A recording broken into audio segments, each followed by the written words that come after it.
नाम नाम सब कहत हैं, नाम न पाया कोय। नाम नाम सब कहत हैं, नाम न पाया कोय। नाम नाम सब कहत हैं, नाम न पाया कोय। नाम नाम सब कहत हैं, नाम न पाया कोय। यह महात्मा पलटू साहब जी महाराज की वाणी है। आपके संबंध में हम सुनते रहते हैं कि आपको हालांकि बनिए की दुकान करते थे, लेकिन खटक फिक्र एक थी कि मनुष्य जन्म सकारत हो, कोई मालिक का भगत और प्यारा मिले जो हमको भक्ति की रीत सिखावे। खुशकिस्मती से आपको ऐसा महापुरुष मिला मुद्दत के खोज के बाद, और वे थे श्री गोविंद जी महाराज साहब। उन्होंने बाहर से आपको नाम दान दिया और आपने उस नाम के जरिए अभ्यास करके अंदर नाम की खोज की, और कोई ऐसा शुभ दिन आया कि सत्संग, सेवा और भजन, दर्शन, इन सब का फल मिला और आपने अंदर के नाम को चाखा। गुरु नाम या शब्द रूप होते हैं, उन्होंने अपने अंदर लीन किया। गुरु मालिक के अंदर लीन होता है, आप मालिक के अंदर लीन हो गए। बाद में आपने जो कुछ पाया उसका प्रचार किया और उसका ही भेद दिया, और अपने वाणी के अंदर नाम की मालिक की भक्ति की महिमा करके गए हैं। यहाँ पलटू साहब निडर होकर के एक बहुत बड़ी स्टेटमेंट कर रहे हैं। नाम नाम सब कहते हैं, नाम न पाया कोई। कहते हैं हर एक इंसान दुनिया के अंदर नाम जपता है। हर एक आदमी का अपना धर्म, अपनी जाति और उसके अनुसार अपना धर्म ग्रंथ, अपना इष्ट होता है। हमारे हिंदू भाई अपने पवित्र ग्रंथों को मानते हैं और राम राम कहते हैं, ओम ओम कहते हैं, सतनाम कहते हैं, और कई ऐसे पवित्र लफ्ज़ हैं जिनका बड़े प्रेम से और श्रद्धा से जाप करते हैं और समझते हैं कि ये मालिक की भक्ति है और हमको बहुत फायदा पहुंचाएगी। ये हर एक इंसान की हालत है। इसके अंदर बड़े बड़े आलिम, फाजिल, गुणी, ज्ञानी आ जाते हैं। मुसलमान भाई अल्लाह कहते हैं, रब कहते हैं, खुदा कहते हैं। ईसाई गॉड कहते हैं, लॉर्ड कहते हैं। हर एक को जो लफ्ज़ प्यारा है उसको जपता है। पलटू साहब जब कहते हैं नाम नाम सब कहते हैं, कहते हैं हर एक इंसान के अंदर, क्योंकि आत्मा है, आत्मा की कुदरती कशिश परमात्मा की तरफ है, इसलिए वो परमात्मा का नाम जपता है अपने जाति, अपने धर्म, मजहब के अनुसार, अपने इष्ट के अनुसार, और समझता है कि मुझे बहुत परमार्थी फायदा हो। लेकिन पलटू साहब अन्य महात्मा जिनकी वाणी क्रमवार हम सुनते रहते हैं, वे हमको इस भ्रम से निकालते हैं। कहते हैं भाई ये जितने नाम हैं, पहले सबसे मुख्य सवाल है कि ये किसके हैं। ये उसके नाम है जिसका कोई नाम नहीं है। वह एक शक्ति है जो हमारे लिए अदृष्ट है, अगोचर है, अलग है, लेकिन संतों ने अपने गुरुदेव से नाम लेकर के, नाम की कमाई करके उस असली नाम को पकड़ा जिसके अंदर खुशी है, शांति है, ज्ञान है, मुक्ति है। आम दुनिया का इंसान ये नाम जो भी उसको प्यारा लगता है वो क्यों जपता है, हम देखेंगे तो पता लगेगा कि वह कोई संसारी इच्छा रख करके जपता है कि मेरा ये काम पूरा हो जावे, इसलिए वह नाम जपता है। अगर इस ख्याल से नहीं जपता है तो दूसरी भावना ये होती है कि ये पवित्र नाम हमारे बुजुर्ग जपते थे, जिस मंदिर में, जिस गुरुद्वारे में, जिस मस्जिद में वे जाते थे उसमें जाते हैं और उस नाम को जपते हैं, अर्थात उसको एक रस्म समझ करके जपते हैं।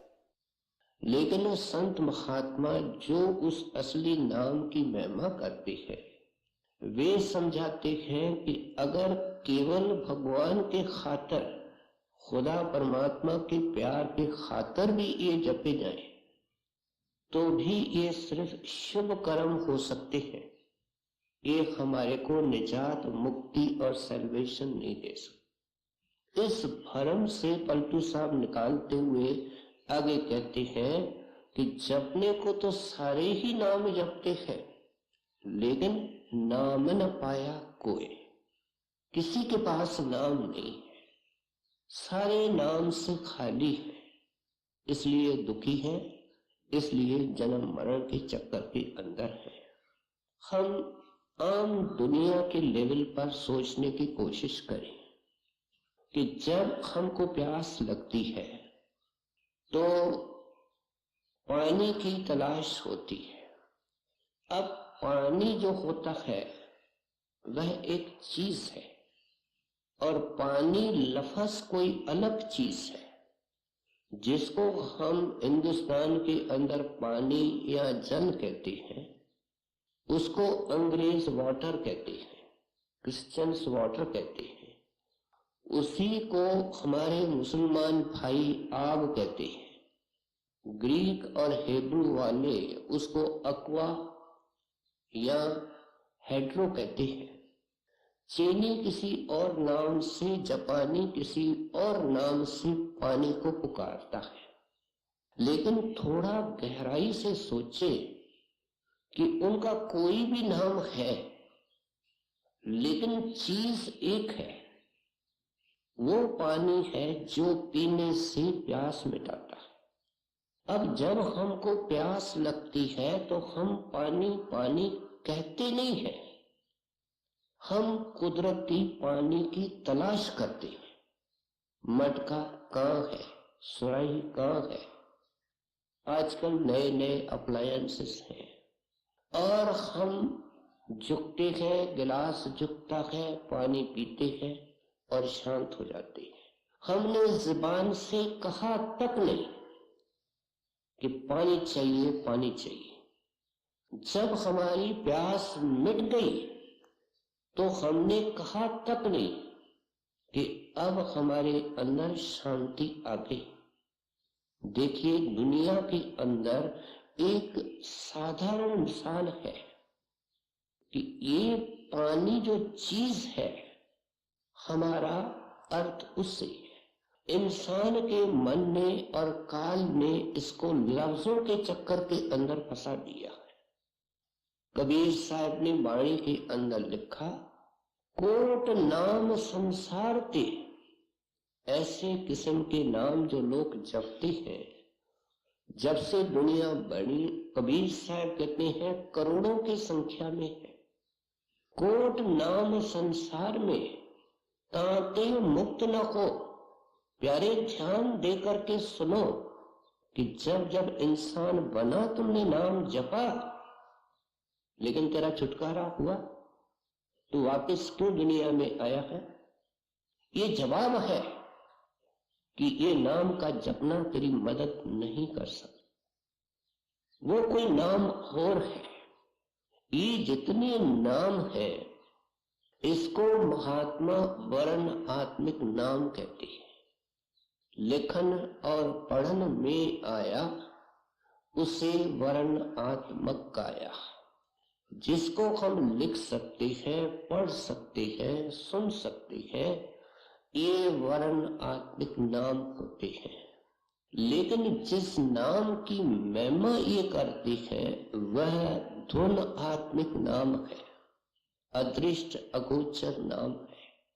क्या वो अंदर के आंखों से देखा जा सकता है, आत्मा के कानों से सुना जा सकता है और उसके द्वारा अंतर में अनुभव किया जा सकता है। इसलिए कबीर साहब ने आगे लिखा, आद नाम जो गुप्त जप बूझे बिरला कोई। कोई विरला संत होता है, पलटू साहिब जैसा, दादू साहिब जैसा, श्री गुरु नानक देव जी जैसा चोटी का महात्मा। कहते हैं उसको बूझ है, उसको पता और ज्ञान है कि नाम क्या होता है। जपने वाले एक नहीं, लाख नहीं, करोड़ है, लेकिन खाली रहेंगे।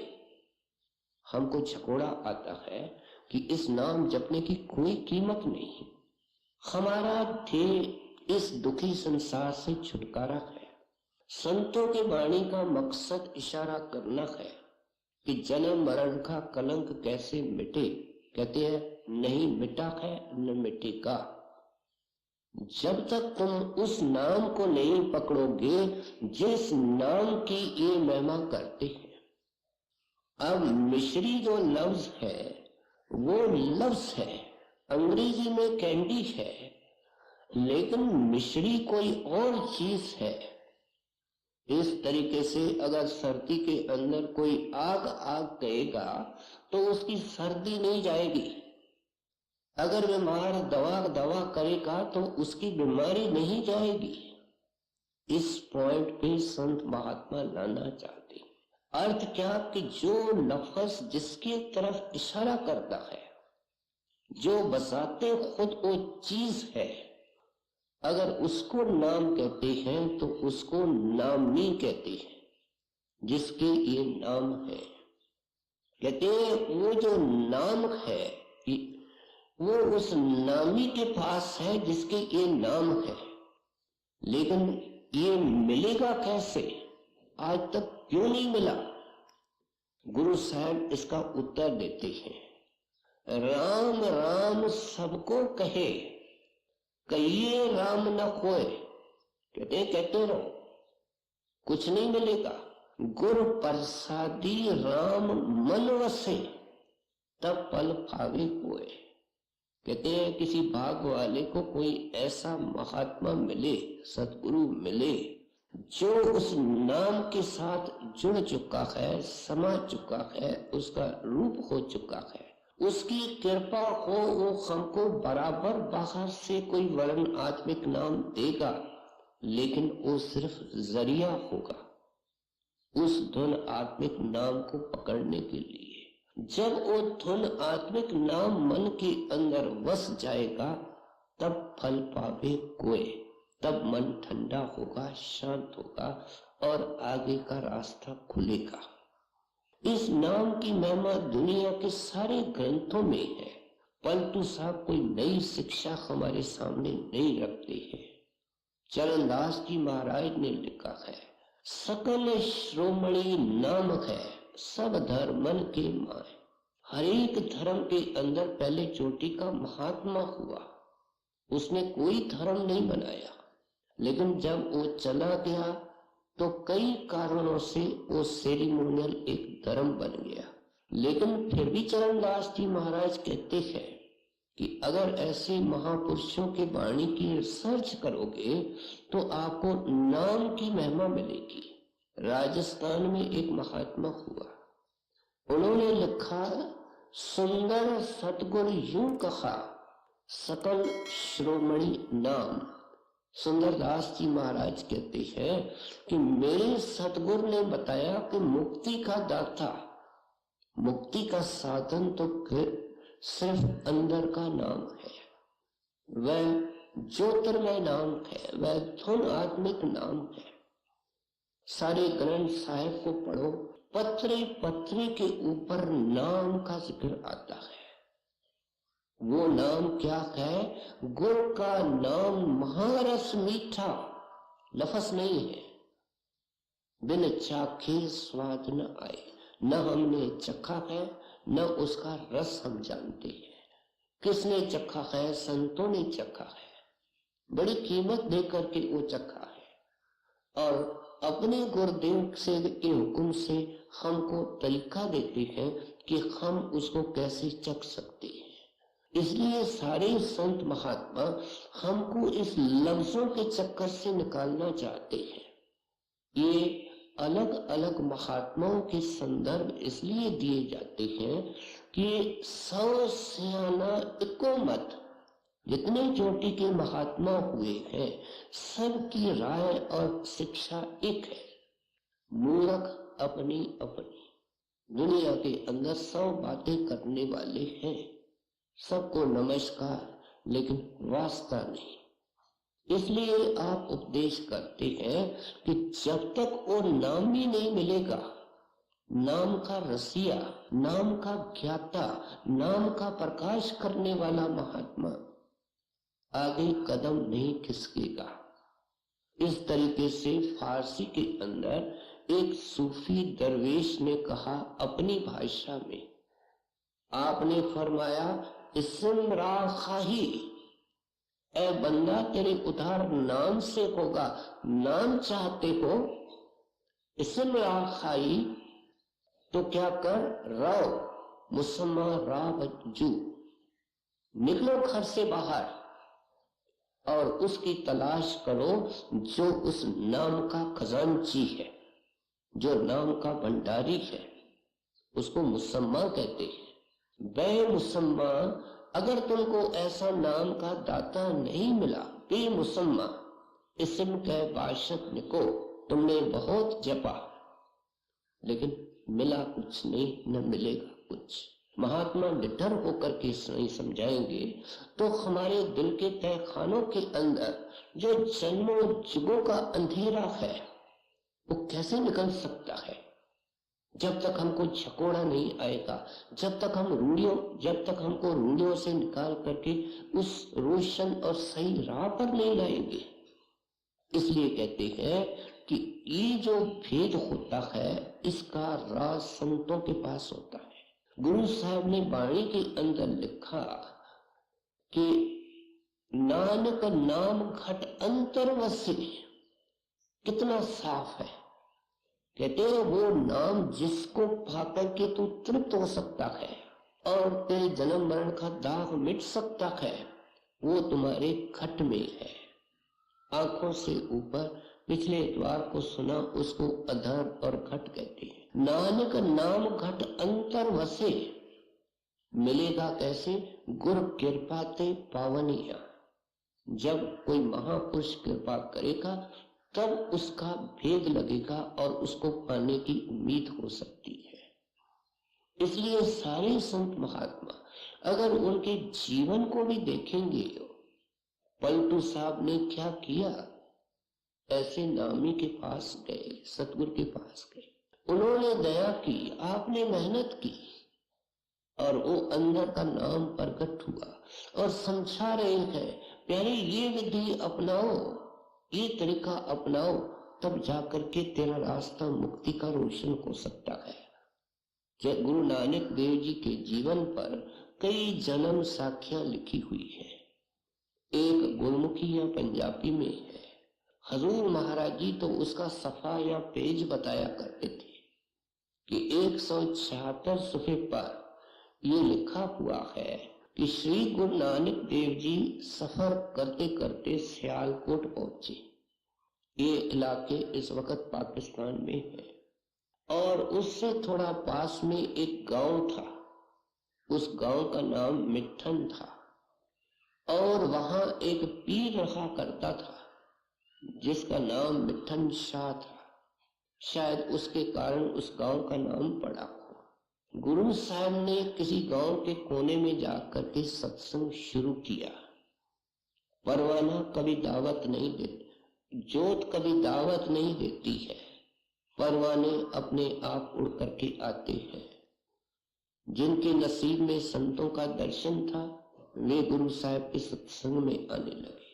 अब पीर साहब के कई मुरीद और सेवक थे, वे भी गुरु नानक देव जी के सत्संग सुनने और उनका दर्शन करने जाते थे। आकर के पीर साहब को कहते हैं कि पीर साहब आप भी जाएं। एक रबानी जोत है, एक न्यारा महात्मा है जिसको दर्शन करने से मन शांत हो जाता है और कोई जब उनके सामने जाता है तो कोई फुरना पैदा नहीं होता है।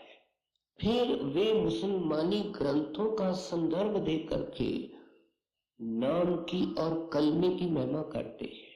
पीर साहब जाइए, जरूर जाइए, उसके भी कोई भाग जागे।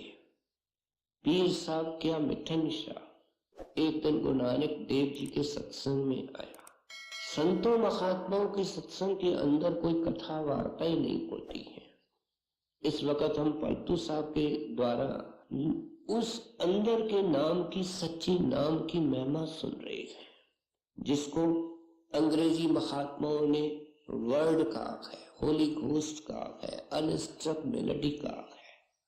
हिंदुस्तान के महात्माओं ने आकाशवाणी कहा, दिव्य नाद कहा है, श्रुति कहा है।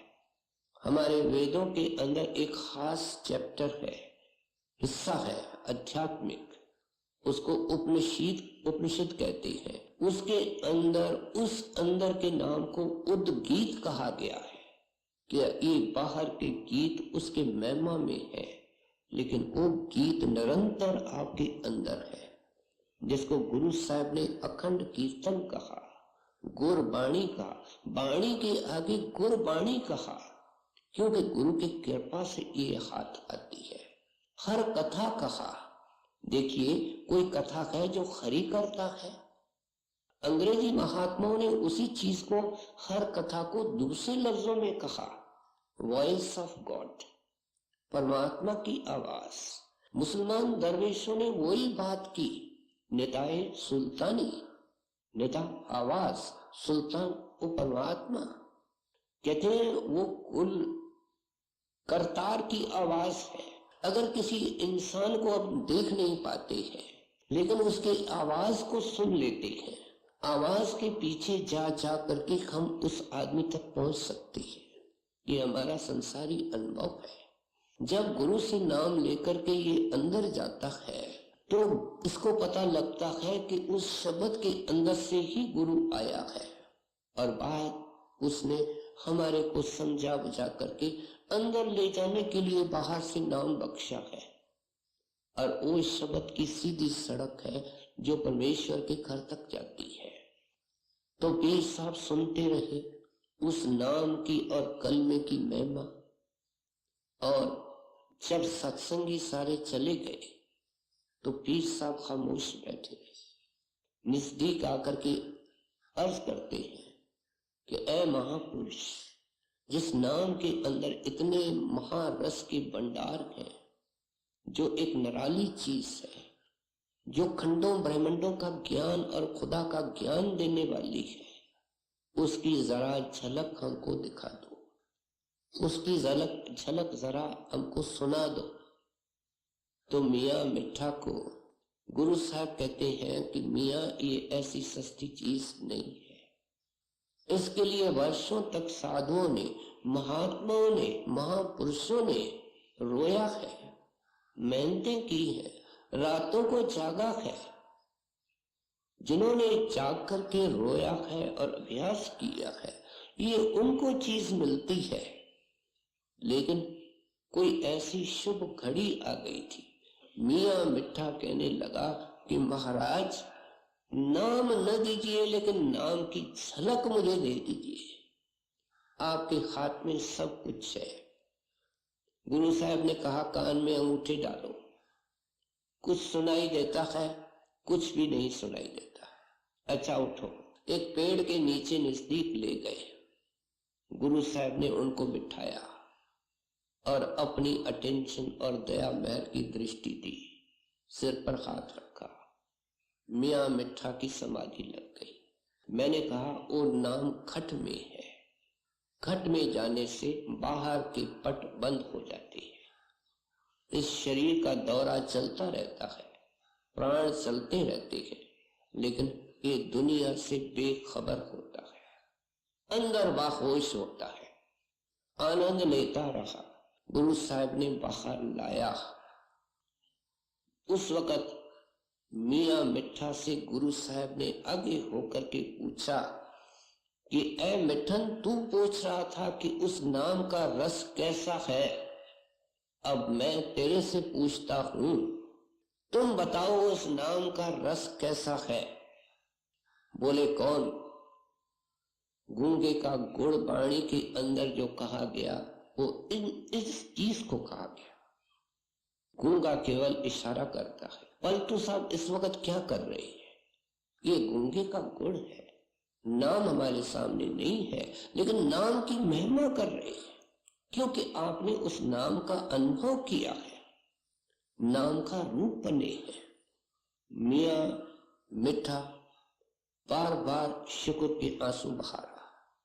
कहते हैं मियाँ मिठा कुछ तो बता, थोड़ा सा बता, यही तो तू पूछ रहा था, तो मैं भी तेरे से यही पूछता हूं।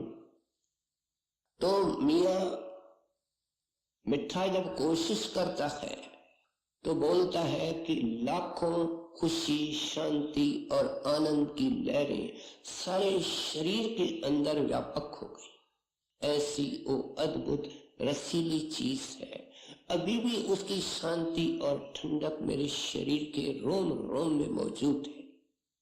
कहते हैं ये नाम है जिससे कि तेरी मुक्ति और शांति होगी। इसका दाता, इसकी चाबी रखने वाला, इसका भेदी संत महात्मा होते हैं। बिन देखे बिन अरस परस के, नाम लिए क्या खोए, जपते रहो। एक जिंदगी नहीं, लाखों जिंदगियां जपो, कुछ नहीं बनेगा। बिन देखे बिन अरस परस के, नाम लिए क्या खोए। कहते हैं धन के कहे धनी जे हो, निर्धन रहे न कोई। कहते हैं अगर रुपया रुपया कहने से, पाउंड पाउंड कहने से लोग अमीर हो सकते हैं, तो फिर तो दुनिया के अंदर कोई गरीब नजर ही नहीं आना चाहिए।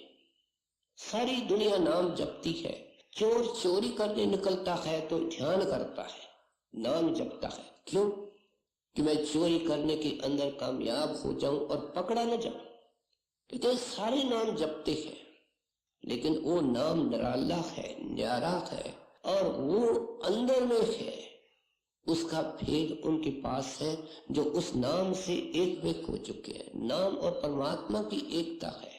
नाम और नामी ये जो होते हैं, उनकी एकता करने वाला जो होता है उसको स्वामी जी महाराज स्वामी कहते हैं।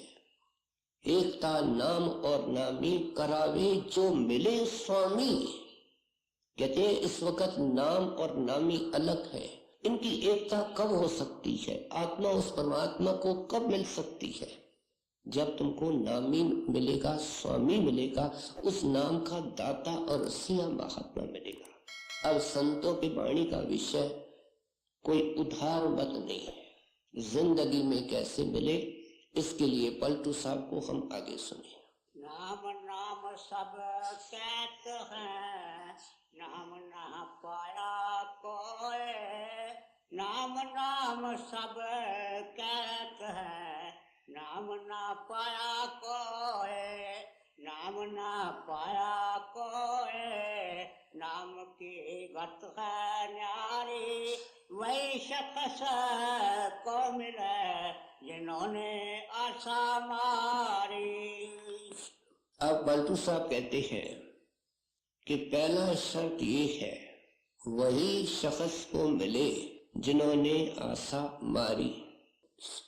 कहते हैं अब नामी मिल गया, सतगुरु मिल गया, उसने बाहर से नाम जपने की हिदायत जरूर की, लेकिन सच्चे संत महात्मा के नाम देने की विशेषता क्या है?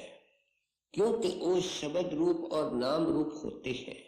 नाम देते वक्त सेवक को पता नहीं चलता, लेकिन पहला काम जो वो करते हैं वो अंदर में जन्मों जन्मों से जो हमारी तार टूटी हुई है आत्मा की शब्द से, उसको उस वक्त जोड़ देते हैं।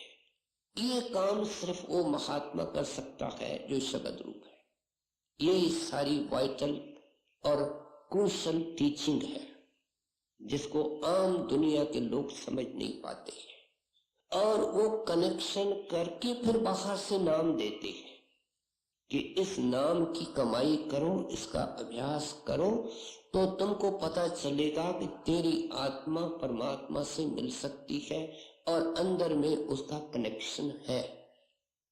आपके घर में टीवी है, रेडियो है, ट्यूब है, कई यंत्र इलेक्ट्रिसिटी के हैं, लेकिन अगर मेंस का कनेक्शन नहीं है तो कुछ भी काम नहीं हो सकता।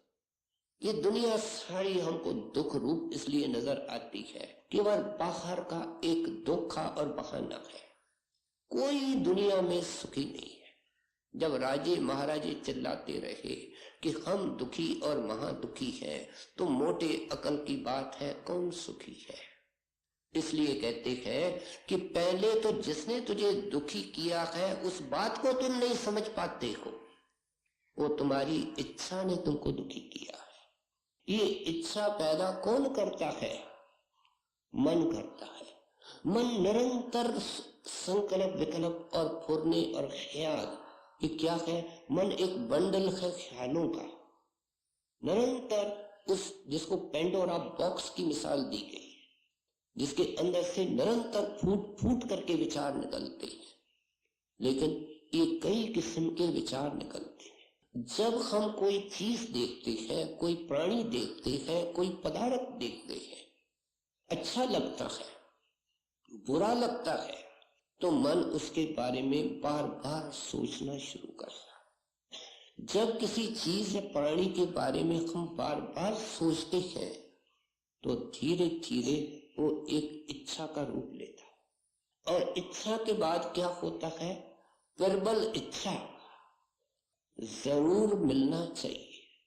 शादी करनी है तो इस लड़के से, इस लड़की से, मकान लेना है तो ऐसा लेना है, ये प्रबल इच्छा का रूप ले लेती है, और फिर इसके लिए कर्म की श्रृंखला शुरू हो जाती है। और ये कर्म बुरे और भले दोनों हो सकते हैं, फेयर और फाउल, उनकी कोई चिंता इसको नहीं।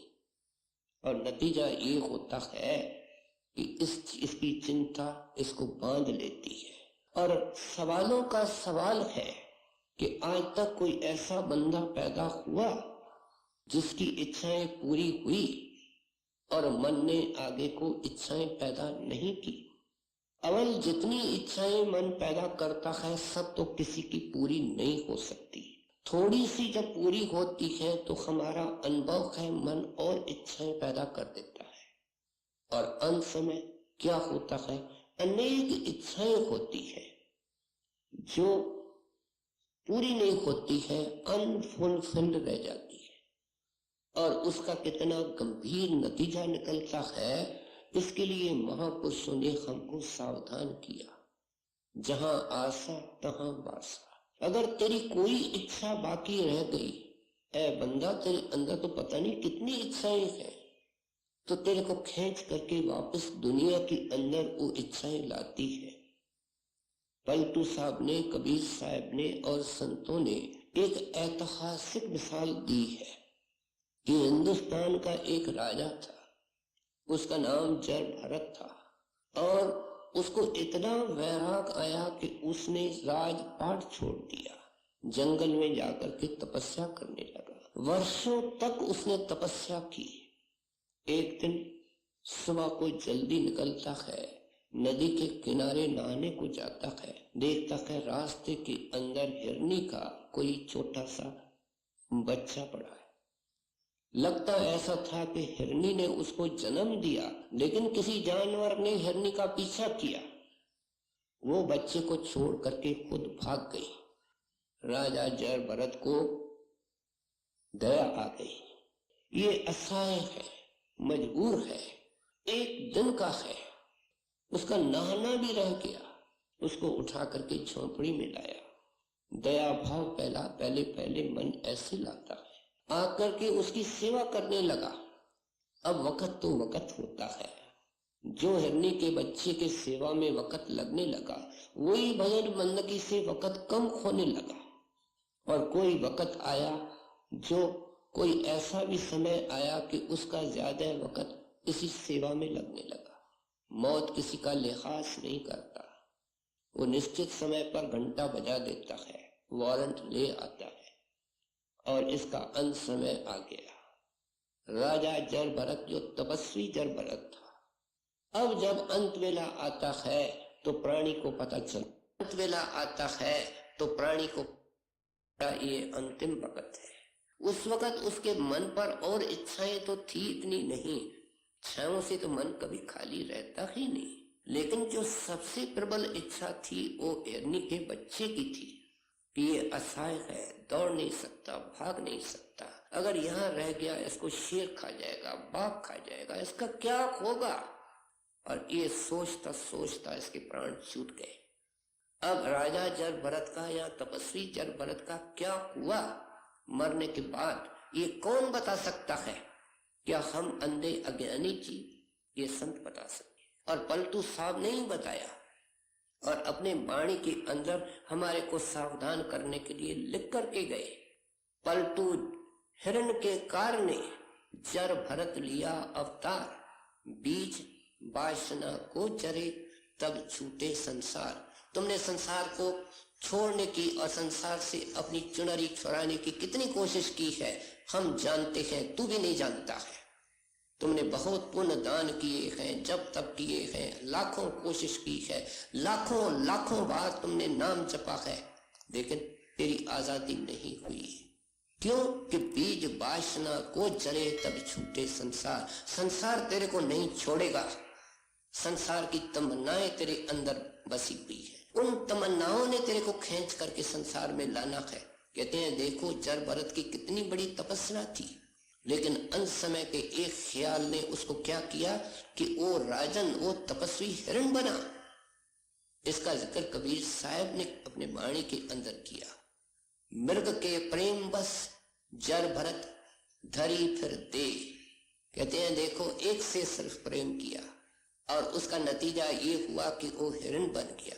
आगे कबीर साहब हम सबसे सवाल करते हैं, कबीर तिन की क्या गति है? इंसान पूछ अपने आप से कि तेरा क्या हाल होगा, तिन की क्या गति जिनके लाख स्नेह। तेरे हृदय के अंदर तो एक प्यार नहीं, लाख किस्म का प्यार है। तू कितनी जूनियों में जाएगा, कहां जाकर के उन इच्छाओं को पूरा करेगा? इसलिए पहला अहम जरूरी कदम है कि ये वही शख्स को मिले जिसने आशा मारी। जब नाम मिल जाए, गुरु मिल जाए और इसको सत्संग मिल जाए, सेवा मिल जाए, भजन करने का तरीका मिल जाए, हरी इच्छा कोशिश करनी है। अगर सहज से पूरी हो गई तो मालिक की मौज, अगर नहीं पूरी हुई तो मालिक की मौज। दोनों हालतों के अंदर संतोषी रह करके अपना पूरा जोर नाम के कमाई के अंदर देवे। कर्जाई एक चीज पर ध्यान देता है कि जन्मों जन्मों का कर्जाई इंसान जो कर्मों के अंदर मैला है, उसको नाम के कमाई पर जोर देना चाहिए। या वो साधन जो नाम के कमाई के लिए प्रेरित करते हैं, चित्त को निर्मल करते हैं, वे सत्संग है, वे सेवा है, वे दर्शन है। ये चित्त को निर्मल करके नाम के कमाई के काबिल बनाते हैं। कहते हैं इनके सिवाय तेरे नजर और मन में कुछ नहीं होना चाहिए अगर तुमको जिंदगी के अंदर कुछ सुख और शांति पानी है। नाम न पाया कोई, नाम की गत है न्यारी, वही शख्स को मिले जिन्होंने आशा मारी। आंखों करे खामोश, होश ना तन को राखे, गगन गुफा के बीच प्याला प्रेम का चाक है। अब जो संतों की शरण में जाते हैं वे दयालु दया कर देते हैं, इसको सारे खजाने की चाबियां देते हैं। 5 नाम, 5 शब्द, 5 धुनें, इनका जिक्र सभी दरवेशों महात्माओं ने किया है। हिंदू महात्मा उसको 5 नाम और 5 शब्द कहते हैं, तो मुसलमान दरवेश 5 नौबतें कहते हैं। अंग्रेजी महात्मा 5 मेलोडीज कहते हैं। क्या वो नाम और शब्द तो एक है, लेकिन क्योंकि 5 देशों से गुजरता है इसलिए उसके 5 अलग अलग किस्म हो गए हैं। आप देखो, छड़ी एक है, बजाने वाला एक है, लेकिन अगर उस छड़ी को हम लोहे पर लगाएंगे तो आवाज अलग पैदा होगी, सोने पर लगाएंगे तो आवाज अलग, चांदी पर लगाएंगे तो आवाज अलग। बजाने वाला, लगाने वाला एक, छड़ी एक है, नाम एक है। जैसे जैसे देश का मसाला है उसके कारण उस आवाज के अंदर परिवर्तन आता है, लेकिन वो नाम एक है। कहते हैं जब तेरे को वो नाम मिल जाए उसके बाद पहला कदम जो है वो सत्संग है। जो नाम लेने के बाद सत्संग नियम से नहीं करता है, आंखों से हालत सब भाई बहन देख रहे हैं कि सत्संग में समय पर पहुंचना मुश्किल, तो कोने के अंदर बैठ करके नाम की कमाई करना कितना मुश्किल। ये आकाशवाणी हमारे कमरे के अंदर कभी होने वाली नहीं कि उठ करके भजन करो। ये वाणी होगी तो पलटू साहब की होगी, ये वाणी होगी तो कबीर साहब की होगी, ये प्रेरणा मिलेगी तो स्वामी जी महाराज की वाणी से मिलेगी और सत्संग में मिलेगी। आकाशवाणी होकर के नहीं होगी कि सत्संगी तो सोया पड़ा है उठ करके बैठ। ये पलटू साहब समझाएंगे, दादू साहब समझाएंगे, महात्मा समझाएंगे, सत्संग में आकर के समझ आती है। इसलिए सत्संग पहला कदम है। और मन बहुत अस्थूल है, कोने के अंदर उठ करके बैठ करके 10 मिनट के बाद सो जाना, इसके अंदर 20-20, 30-30 साल हमारे निकल गए। क्यों? क्योंकि हमने सेवा नहीं की। महाराज जी के वचन है कि जिनका भजन नहीं होता है उनको सेवा करनी चाहिए। जो सेवा के बारे में बहन भाई सुनते हैं और बेपरवाही करते हैं, उनको आगे चल करके पछताना पड़ेगा कि हमने क्यों बेपरवाही की। क्या सतगुरु अनजान है जिसने इतने सेवा के काम फैला के रखे हैं? वे जानते हैं कि ये स्थूल है, ये मोटे हैं, ये दुनियादार है, इनको निर्मल करने के लिए सेवा जरूरी है। अगर वो सेवा गुरु के निमित्त की जाती है, गुरु की खुशी पाने के लिए की जाती है, जो गुरु के हुक्म की बेपरवाही करता है उसको मिलने के वाला क्या है? गुरु के हुक्म से सारे सेंटर बनते हैं, गुरु के हुक्म से सब सेवा के काम निकलते हैं। इसलिए सेवा चित्त को निर्मल करती है। और ये सत्संग और सेवा और दर्शन मिलकर के नाम की कमाई के लिए प्रेरित करती है और इसको कुछ चैन भी आने लगता है। और पलटू साहब कहते हैं वो किस तरीके से चैन आता है? हमको करे खामोश होश न तन की राखे। कहते हैं नियम से सुबह को उठ करके बैठे। कैसे बैठे? कहते हैं अपने तन बदन की होश भुला करके बैठे। क्या इसको ये पता नहीं हो कि सर्दी है, गर्मी है? हम तो नींद को छोड़ नहीं पाते हैं, ख्यालों को छोड़ नहीं पाते हैं।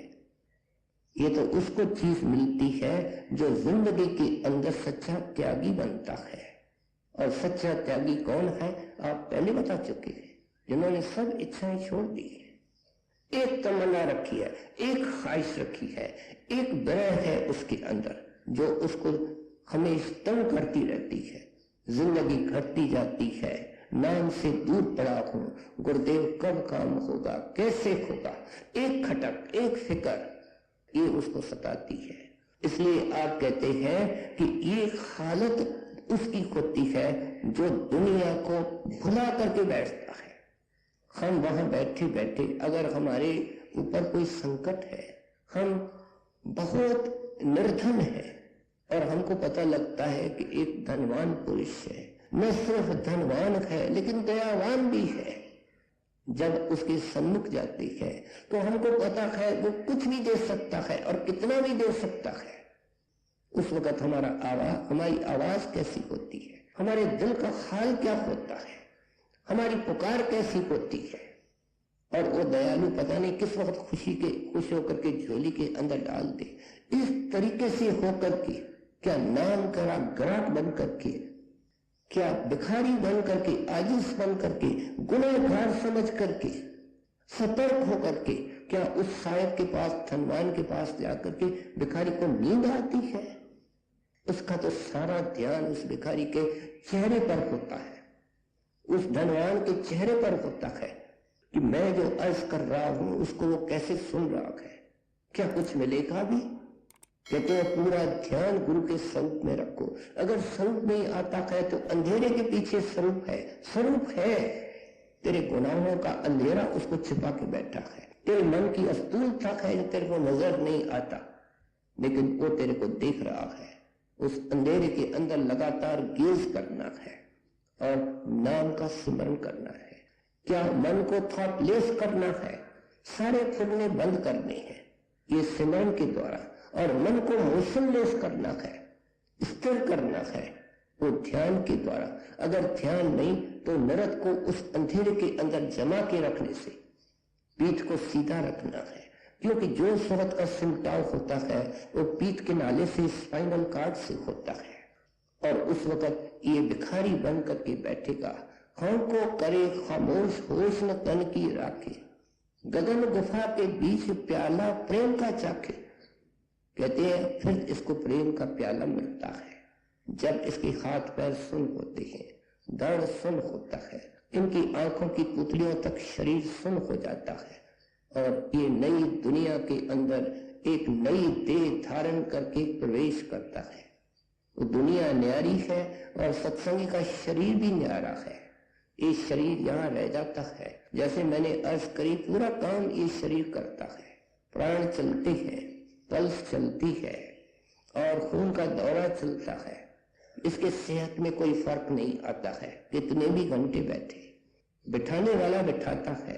और फिर ये नई दुनिया में गुरु का नया रूप दिखा है, जो स्वरूप इसने बाहर देखा गुरुदेव का, उसके मुकाबले में उस स्वरूप का वर्णन हो नहीं सकता।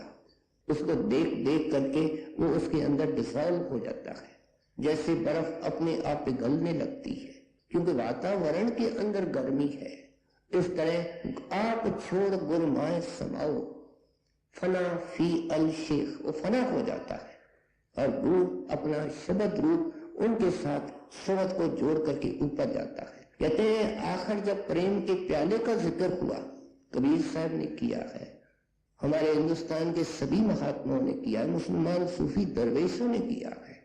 एक सूफी दरवेश लिखता है, साकी शर्मंदे हम अज लुत्फे बेपाया ने तू मरा पुरमीद ही मन तुरा खाली देहम। फारसी है लेकिन इसको समझें। कहते हैं ऐ साकी, ऐ प्याला पिलाने वाला, जब प्याला होगा तो कोई पिलाने वाला होगा, जब प्याला होगा तो प्याले के अंदर कोई डालने वाला होगा। कहते हैं वो सतगुरु प्रेम के प्याले भर भर करके मुझे पिलाता है, मैं बहुत लज्जित हूं। साकी शर्मंदे हम अस लुत्फे बेपाया ने तू, लुत्फे बेपाया क्या अनएंडिंग जो आपकी ग्रेस है, इसका कोई पारोवार नहीं है। क्यों शर्मिंदा हूं कि आप मुझे भर भर के पिलाते हो और मैं कंगाल, मेरे पास कुछ भी लौटाने के लायक नहीं है, मैं आपको प्याले खाली देता हूं। अंदर में यह महसूस होता है कि वो कितना महाधनी है, महागनी है और कितना महादयालु है, और मैं कितना महाकंगाल हूं और कितना मैं महामैला हूं। ये अंदर जाकर के पता लगता है। बड़े महाराज जी ने रातों को जागा, वर्षों तक मेहनत की, छतों पर सर्दी पर बैठ करके भजन किया, लेकिन जब बाबा जी महाराज ने ये चीज बख्शी तो आपने क्या फरमाया करते थे कि मैंने कुछ नहीं किया। जब आपका सेवादार कहता था महाराज आपने इतनी मेहनत की, कहते हैं प्यारे वो मेहनत कुछ भी नहीं है, उसकी कोई कीमत नहीं है। जो चीज अंदर में मिलती है उसके मुकाबले में ये कुछ भी नहीं है। इसलिए बार बार किया करते थे। मुझे तो बाबा जी महाराज ने किया कराया दिया। कबीर साहब ने अपने वाणी के अंदर लिखा, हीरा हाथ चढ़ा अनमोलक, छूट गई संसारी। तुमने संसार को छोड़ने की कोशिश की, लेकिन संसार छूटा नहीं। कब छूटा? जब हीरा हाथ चढ़ा अनमोलक, जब अंदर का वो अनमोल पदार्थ मिल गया, या सच्चा नाम मिल गया, तो आत्मिक शब्द मिल गया, गुरु का रूप अंदर मिल गया। कहते हैं तुम बात करते हो कि जिंदगी के अंदर कैसे मिले सुख, शांति और मुक्ति, उसकी फॉर्मूला ये है। आंखों करे खामोश, रोशना तन की राख, गगन गुफा के बीच प्याला प्रेम का चाख है। बिसरे भूख प्यास, जाए मन रंग में लागे, 5-25 रहे बार, संग में 100 पा गए। कहते हैं अंदर जाने से क्या देखा? 5-25 रहे बार। कहते हैं अंदर में काम बैठा था, क्रोध लोभ अहंकार बैठे थे। ये डाकू है। डाकू का काम है लूटना। हम सारे बुद्धू हैं, सत्संगी भी बुद्धू हैं। हमारे को इन डाकुओं ने बाहर विषय विकारों में लगा करके रखा है, और हमारा अमृत ये पी करके जा रहे हैं। एक मिसाल से हम आराम से समझ सकते हैं। एक आदमी ने खूब नशा पी लिया, रात को घर में आया, उसको अपने शरीर का होश नहीं, चारपाई में पड़ गया, दरवाजा बंद नहीं किया, बत्ती का ध्यान नहीं रखा। ये क्या है? ये दावत है चोर को, और आकर के ले जाओ। चोर खूब आकर के ले जाता है, खूब नशे के अंदर कुराटे मारता है। सुबह को पता लगता है कि चोर आए, किस वक्त आए, क्या ले गए, उस वक्त इसकी होश आती है। कहते हैं इस वक्त तेरी ये हालत है कि तेरे को खूब नशा है। आप देखो सुंदर आदमी है, धनवान है, पैसे वाला है, मान शान है, इस जैसा कोई नशा है? छोटे में छोटे बालक को अच्छे कपड़े पहना लो, पैसे दे दो, देखो वो चलता कैसे है। कहते हैं ये काम छोड़, एक मेहतर को देखो, उसको अहंकार है। ये तो ऐसी बीमारी है, संतों ने जो लिखा है, काम क्रोध लोभ मोह अहंकार को आखिर में क्यों बताया है? क्योंकि ये आखिर में छोड़ता है, सारे निकल जाए, लेकिन कहते हैं नाम के अगर आगे ये भागना शुरू कर देती है। जैसे वो आदमी सोया पड़ा था, उसके विपरीत अगर कोई आदमी जागता है और घर में कीर्तन हो रहा है और बत्तियां जल रही है और दरवाजा बंद कर दिया है, अगर कोई चोर चोरी के इरादे से शाम को आ भी गया है, देखता है घर वाला तो जागता है, बत्तियां जलती है, कीर्तन हो रहा है, दरवाजा ऐन बंद है, अब मेरा क्या होगा? वो आता है, आकर के शरण लेता है, कहता है भाई मेरी गलती माफ करो, मेहरबानी करके दरवाजा खोलो, मुझे छुट्टी दो। इस तरीके से अभ्यासी के पास काम आता है। इसका मतलब काम की शक्ल है। क्रोध आता है, क्रोध की शक्ल है। इसलिए कहते हैं वो आकर के अभ्यासी को हाथ जोड़ते हैं, मेहरबानी करो, हमारे को छुट्टी दो, दरवाजा खोलो। क्योंकि अभी हमने सुना कि जब इसकी समाधि लगती है तो 9 द्वारों के दरवाजे बंद हो जाते हैं और ये अंदर बैठा होता है। इसलिए वाणी के अंदर स्वामी जी महाराज ने लिखा, चोरन अब चोरी त्यागी, घर उनके अग्नि लागी, घट में अब साहू जागे, पहरा दे शब्द अनुरागे। कहते हैं शब्द और अनुराग का पहरा लग गया। अनुराग का अर्थ हमने सुना, परमात्मा का सच्चा प्यार, गहरा प्यार, जो शब्द सुन करके और पा करके पैदा होता है। कहते हैं कि इसलिए क्या किया, चोरन अब चोरी त्यागी, वो तो हाथ जोड़ने लगे। ये हमारी पुलिस क्या करती है, देखती है जंगलों के अंदर चोर छिपे होते हैं और उनके छुपने की जगह नजर नहीं आती है, जिसको हम हाइडआउट्स कहते हैं। वे क्या करते हैं, उनके आसपास सारी चीज को आग लगा देते हैं।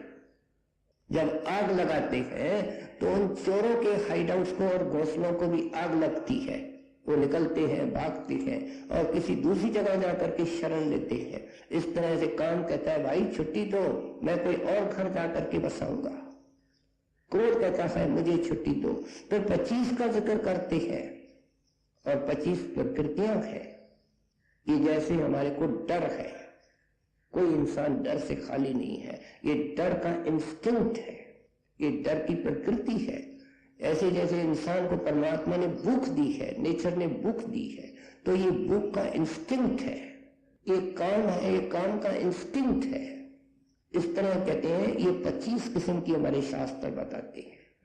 ये सब पहले जो अंदर बैठी थी 5 से 25 हुए बार कहते हैं वो सारे बाहर आ जाते हैं। अब जिसका भूत निकल जाए उससे जाकर के पूछो कि जब भूत सवार था तो क्या हालत थी, जब भूत ने पीछा छोड़ दिया तो उसकी हालत क्या बनी। उससे जाकर के पूछो, किसी प्रेमी से जाकर के पूछो कि नाम जब मिल गया तो क्या हुआ। चुप, खामोश, कुछ बताता नहीं। समझा रहे हैं सिलसिलेवार कि ये चीज जिंदगी के अंदर पा करके तो किस तरीके से खुशहाल हो सकता है। बिसरै भूख प्यास जाए मन रंग में राग 5-25 बार संग में 100 पा गए।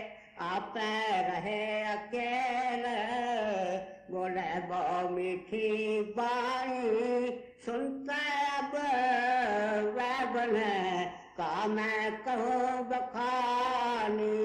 पलटू साहब ने अंदर में गुरु देखा, नाम सुना, नाम को पाया और नाम हो गया पलटू। क्या बदल गए, ये यहाँ कहते हैं ऐसा इंसान बदल जाता है, उसकी बोली बदल जाती है, कार व्यवहार उठना बैठना सब बदल जाता है। वो प्रकाश में रहता है, वो ज्ञान में रहता है। और कहते हैं क्या ज्ञान करेगा, ज्ञान ज्ञान को रेडिएट करेगा, अंधेरा अंधेरे को रेडिएट करता है, प्रकाश प्रकाश को रेडिएट करता है। हमने देखा है कि कभी हमारे कमरे की बत्ती खराब हो जाती है और कमरे में अंधेरा होता है, लेकिन पास वाले कमरे के अंदर बत्ती जलती है। अगर वो बत्ती जलती है तो क्या होता है, जहां हमारा भाई रहता है तो उस बत्ती के रोशनी का फायदा जिस कमरे के अंदर अंधेरा है उसको भी मिलता है। थोड़ा बहुत दिखता है, थोड़ा बहुत काम कर सकता है। इस तरीके से कहते हैं घर के अंदर एक पैदा हो जाए, समाज में एक पैदा हो जाए, देश में एक पैदा हो जाए। कितने संत महात्मा दुनिया में हुए, कितने सेवक निकले हजारों लाखों में, जिन्होंने इन महात्माओं के कहे लग करके अपनी जिंदगी को ऐसा बनाया। कहते हैं अंदर से मिश्री निकलती है, छड़ छड़ के मोती निकलते हैं। जब बोलता है खुशी और शांति की लहरें छा जाती है। एक सतों को आकर के दर्शन देता है, खामोश होता है, बोलता कुछ नहीं है, लाखों दिलें खुशी से भर जाती है। कहते हैं क्यों कि अंदर नाम छलकता है, अंदर प्रेम छलकता है। कहते हैं ये हालत होती है। लोग समाज के भले की, देश की भले की, दुनिया की स्कीमें भले की स्कीमें बनाते हैं। पहले अपने घर के अंदर जो भट्ठी जल रही है उसको तो शांत करें। कहते हैं सेवा करनी है तो सेवा ये है, जिस सेवा ने तेरे को पार करना है, जो तेरे संपर्क में आएगा उसका भी भला कर देना है। आप रहे अकेले बोले बहु मीठी बाणी सुनते अब बने का मैं कहूँ बखानी। पलटो गुरु पर तापते रहे जगत में सोए। नाम नाम सब कहते हैं नाम ना पाया कोई। आखिर में कहते हैं जगहों से तुमने नाम जपा है लेकिन नाम तेरे को मिला नहीं। कहते हैं अब गुरु तेरे को मिल गया है, अब तेरे को नाम का भेद मिल गया है। अब अगर तुम ये काम करोगे जो आपने इन कड़ियों के अंदर बताया, सब इच्छाओं को गुरु के हवाले करोगे, सब चिंताओं को उनके हवाले करके, चिंता तो सतनाम की और न चितवे दास, तुम उसकी चिंता ले लो नाम की, तो क्या होगा, सारा तराजू का पल्ला बदल जाएगा। जो संसार का पल्ला झुक रहा है फिर परमार्थ का झुकने शुरू होगा। परमार्थ का झुकना शुरू होगा तो अंदर में शांति और ठहराव आएगा। खुशी और शांति मिलेगी। सो इसलिए आप कहते हैं अब तो पलटू की हालत क्या है, पलटू गुर प्रताप थे, जो कुछ किया मेरे गुरुदेव ने किया। मैं कंगाल सड़कों पे बनने वाला, मेरे को कौन पूछता था। हर एक साधु महात्मा ने जब पाया है तो अपने आप को साधु महात्मा कभी नहीं कहा है, उन्होंने तो मंगता कहा है, अपने आप को भिखारी कहा है, दास कहा है, और गुरुदेव की कूट कूट करके खोल खोल करके महिमा की है। ये कहते हैं जो कुछ भी महिमा है, प्रताप है, वो मेरे गुरुदेव का है। और क्या हालत हो गई है कि पहले मैं संसार की तरफ जागता था, बड़ा सतर्क था, एफडी की तारीख किस तारीख को पूरी हो रही है, लड़का किस तारीख को आ रहा है, मकान किस तारीख को पूरा हो रहा है, ये चौकीदारी करता था, बाहर की चौकीदारी। लेकिन जब गुरुदेव ने अंदर की चौकीदारी में लगाया कि मन की चौकीदारी करो, फुरने रोको, नाम जपो, दिन भर जपो और सुबह को बैठो। कहते हैं जब ये सारी नौकरी करी तो क्या हुआ, पेंशन मिल गई। जब 30 साल कोई आदमी ईमानदारी से नौकरी करता है और पूरा लगातार नौकरी पर जाता है तो सरकार उसकी कदर करके उसको पेंशन देती है। जब पेंशन मिल जाती है फिर वो क्या करता है, वो शुक्रगुजार केवल सरकार का होता है, लेकिन उसको करना कुछ नहीं पड़ता है, उसको पेंशन बगैर किसी काम के मिलती है। पलटू साहब कहते हैं वक्त था जब 10 साल 20 साल हमने चौकीदारी की, मन की चौकीदारी की, सिमरन किया, ध्यान किया, खूब साथ संगत की सेवा की, गुरु का हुक्म माना। अनेक स्थितियां सामने आती हैं, मन को जो भाड़े के अंदर रखेगा वो नाम की कमाई करेगा। मन ने जिस वक्त दुविधा पैदा की तो भजन किनारे को लग जाएगा। कहते हैं जब ऐसा जिंदगी के अंदर मालिक का बाणा सामने रख करके, उनका हुक्म सामने रख करके अपने जीवन को निकाला और करने की, तो अब क्या है, पलटू सोए मगन में साहेब चौकीदार। सारी प्रोसेस ही उलट गई। पहले हम चौकीदार थे, अब हम सोए हुए हैं। पलटू सोए मगन में, अब हमारा जो गुरुदेव है, हमारा जो साहिब है, वो हमारा चौकीदार बना हुआ है। किसी चीज को हमारे नजदीक आने नहीं देता, न काम को, न क्रोध को, न विकारों को, हमारे को शब्द के साथ जोड़ करके रखता है। गोस्वामी तुलसीदास ने जब रामायण लिखा तो हर एक महात्मा की ईर्ष्यालु लोग होते हैं।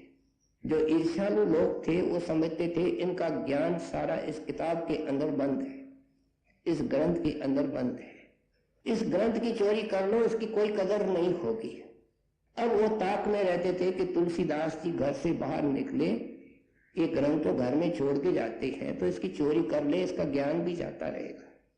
अब जब कभी दौरे के ऊपर तुलसीदास गए, चोर आने की कोशिश करते हैं, देखते हैं कि उनके मकान के छत पर कोई चौकीदार घूम रहा है, हैरान रह गए, वापस चले गए।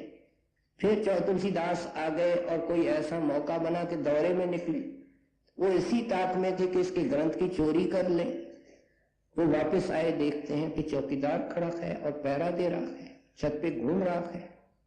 तो जब तुलसीदास जी महाराज वापस आए तो वो चोर सब उनकी शरण में आए, कहने लगे महाराज हमारे ये अनुभव किया, इरादा हमारा ये था, अनुभव हमारा ये है, हमारे समझ में नहीं आता है।